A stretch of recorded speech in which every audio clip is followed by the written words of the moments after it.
This YouTube channel is able to stand out in a very crowded tech space. In just 2 years, they're able to gain 400,000 subscribers by just focusing on keyboards? Really? The first question to ask when looking at another channel is, who is it for? In other words, who's their ideal viewer? If you answered tech enthusiasts, well, that's not good enough. You see, creators often misunderstood a category like tech as a niche. To properly niche down, you gotta be more specific. That way you can separate yourself further from the competition. So for this channel, the ideal viewer would be tech enthusiasts who are interested in keyboards, but more specifically, mechanical keyboards.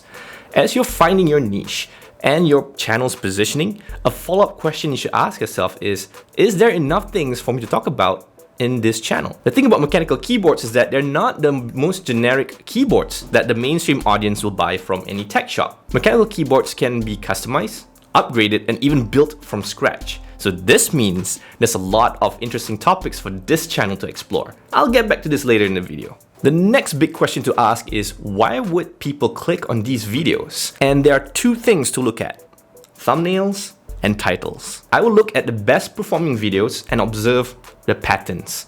So go to the channel, go to videos, sort by most popular. Wow, these are really good thumbnails. Here's a pattern I'm observing so far. Firstly, there's a clear focus on the main subject. Interestingly enough, most of the thumbnails don't have a face, even though faces have been proven to get more attention. This goes to show that when it comes to your own channel, you must experiment and see which thumbnails will work for your situation. There are also no other objects cluttering the thumbnail, so even at a glance, it's clear what the main subject is all about. Now, on the other hand, the opposite is also true. Some objects are not so obvious. The most popular video is so eye-catching and weird that it invokes curiosity and stops the scroll. Same goes with this thumbnail right here. Any weird-looking contraption is proven to get attention on YouTube. The next pattern to take note: colors. The bright colors of the keyboard stand out because they contrast with other keys and the keyboard body itself. Sometimes it's the background that helps, like this red one. One last thing to note, the minimal usage of text is quite apparent here.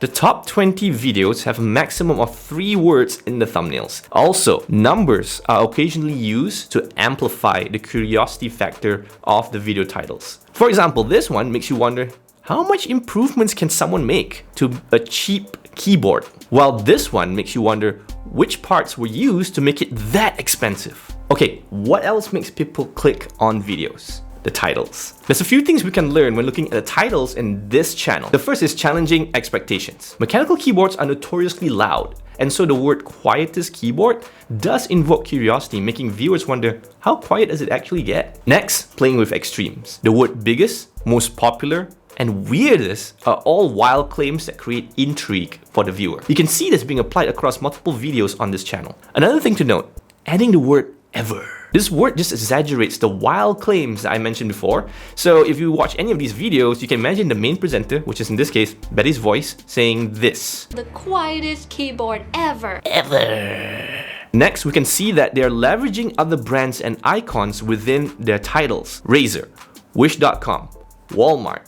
Some of these words are search-friendly keywords. If people type in a search bar, there is a chance that some of these videos might appear as a search result, assuming you meet the criteria. Other than that, when you use recognizable names, it can draw more attention naturally when people are scrolling or just casually browsing around on YouTube. Oh, hang on, one more thing.